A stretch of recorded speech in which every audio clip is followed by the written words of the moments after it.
beginning your programming journey, you may find yourself asking, what exactly is programming language?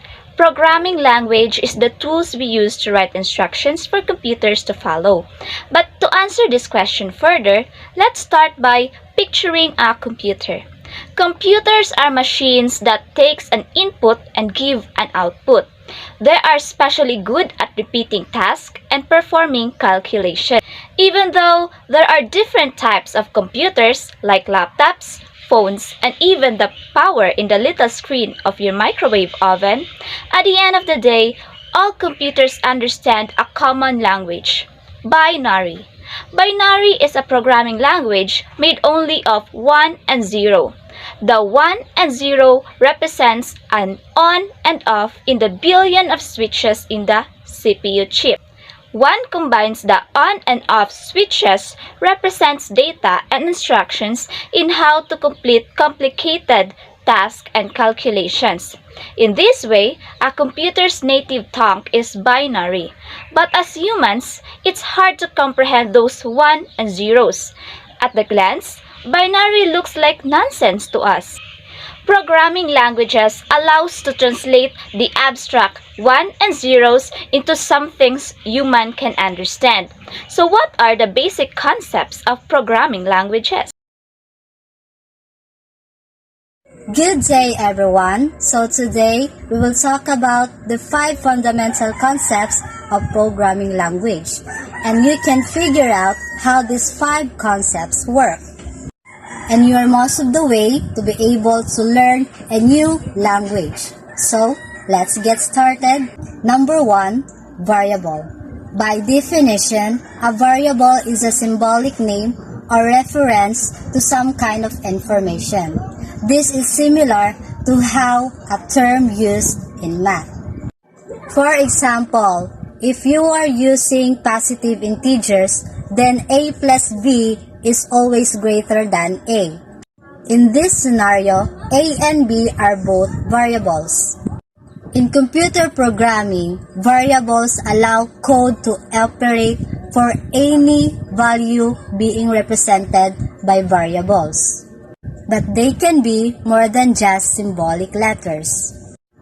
Variables can have a number of different properties in computer's memory, such as name, type, scope, lifetime, or location. And different programming languages call for variables differently, or they all use this component. Number 2, conditional statements. By definition, conditional statements are expressions that ask the program to determine if variable is true or false. You may also call it Boolean values. Typically, if the statement is true, the program should perform one action. For example, action 1. If the statement is false, the program should perform a different action. Let's say action 2. These actions are called conditions. Number 3. Looping and iterations. Iteration is any time a program repeats a process or a sequence.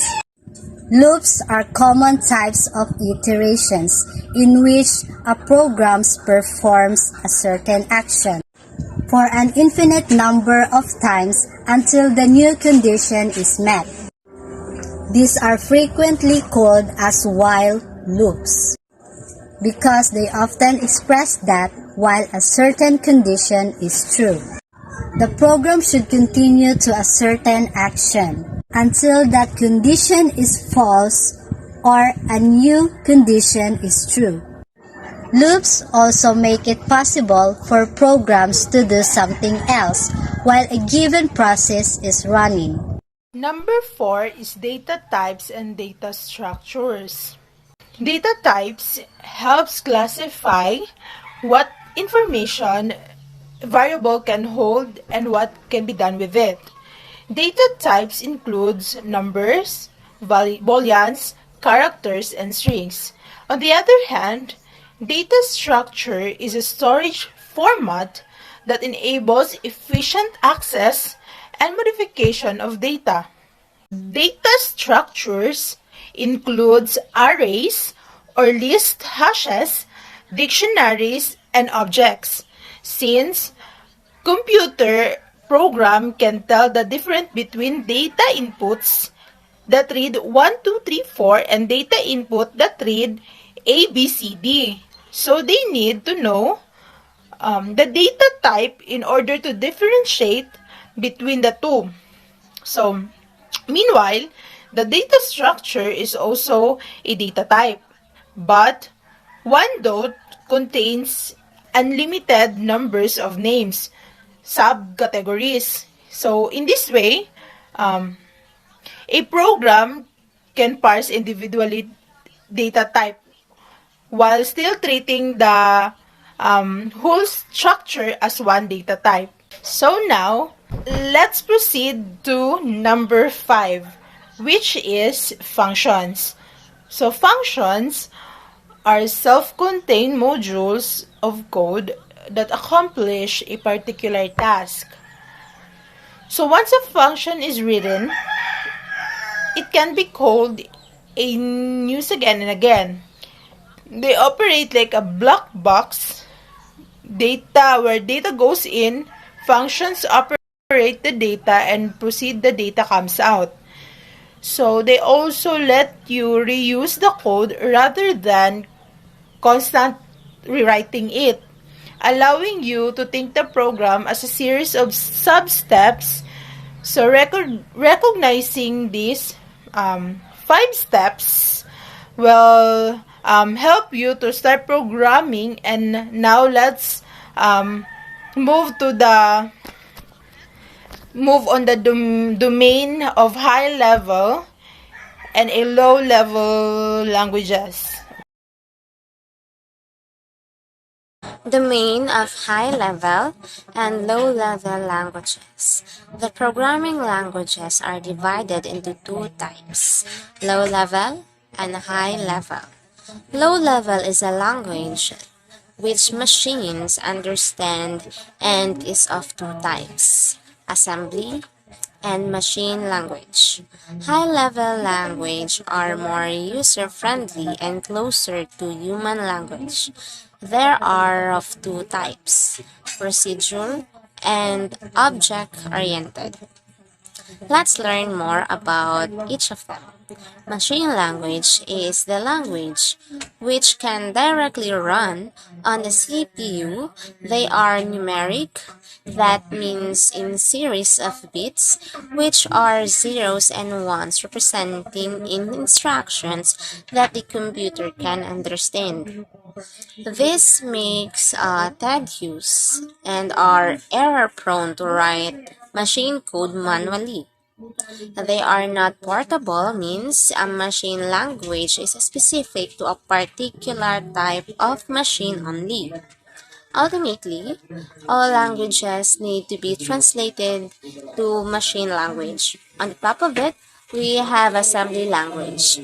Assembly language helps eliminate much of the error-prone and time-consuming machine language programming. It replaces remembering one and zeros with instructions which are mnemonic codes for corresponding machine language. Examples, it has a command like move, jump, cmp, add, and etc.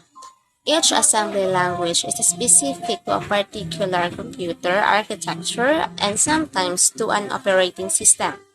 Examples includes MIPS, NASAN, and x86 and etc. Now, let's take a look at high-level languages. High-level languages which are portable and statement are in English language, making it convenient to use.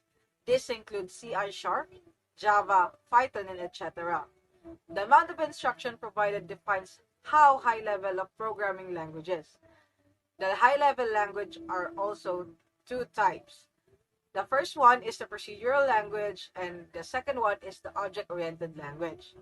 In procedural language, the program is written in terms of sequence of steps to solve the problem.